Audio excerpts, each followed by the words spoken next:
இவ்ளோ சின்னதா இருக்கு? அது பலாப்பழமே இல்ல, அது ஐனி சக்கை. பலாப்பழத்துல ஒரு வெரைட்டி. பலாப்பழத்தை விட இது டேஸ்டா இருக்குமா? அது ஒரு மாதிரி சூப்பரா இருக்கும். ஓகேவா? இதோட சொலை வந்து எல்லோ இல்லாட்டி ஆரஞ்சு கலர்ஸ்ல இருக்கும். அப்புறம் இது வந்து 4 to 5 சென்டிமீட்டர்ஸ் இருக்கும். தமிழ்ல ஐனி சக்கை. அப்ப இங்கிலீஷ்ல? இங்கிலீஷ்ல இது வந்து வைல்ட் ஜாக் ஃப்ரூட். அப்புறம் மலையாளத்துல அஞ்சலி சக்கை. ஓ சரி, இது இவ்வளோ குட்டியா இருக்கே, இது நமக்கு என்ன பெனிஃபிட்ஸ் தரும்? நானும் அப்படிதான் பண்ணணும் சார். இதை கூகுளில் போட்டு பார்த்தா நிறைய பெனிஃபிட்ஸ் வருது. சொல்கிறேன் கேளு. இதோட பழம் இருக்குல்ல, அது பிபிக்கு, டயபெட்டிஸ்க்கு அதை வந்து நல்லா குணப்படுத்தும். அப்புறம் கேன்சர் செல்ஸோட க்ரோத்தையும் இது குணப்படுத்துது. அதுக்கப்புறம் இதோட சீட்ஸை வந்து வறுத்து பொடி பண்ணி ஹனியில் மிக்ஸ் பண்ணி சாப்பிட்டா ஆஸ்மாவை குணப்படுத்துது.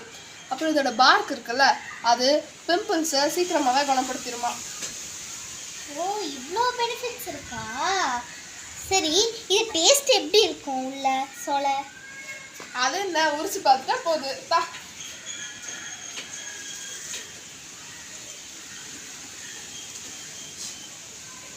பார்த்தியா, அது ஆரஞ்சு கலர்ல இருக்கு. ஆமா,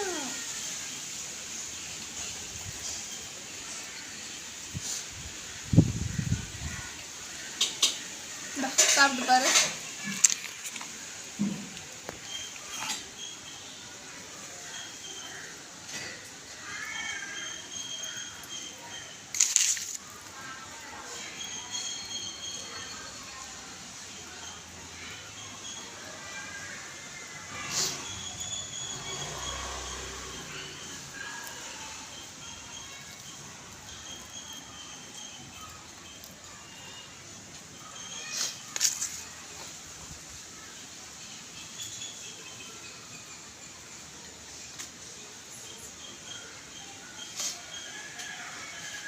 ரொம்ப அழகா இருக்கு.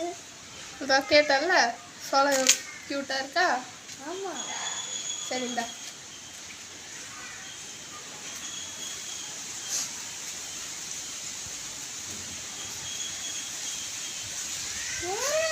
சூப்பரா இருக்கு. இதோட டேஸ்ட் புளிப்பும் இனிப்பும் கலந்த மாதிரியே இருக்கு. சரி, ஓகே. இது ரொம்ப நல்லது. அப்புறம் இது சூப்பராக இருக்கும். நீங்களும் டேஸ்ட் பண்ணி பாருங்கள்.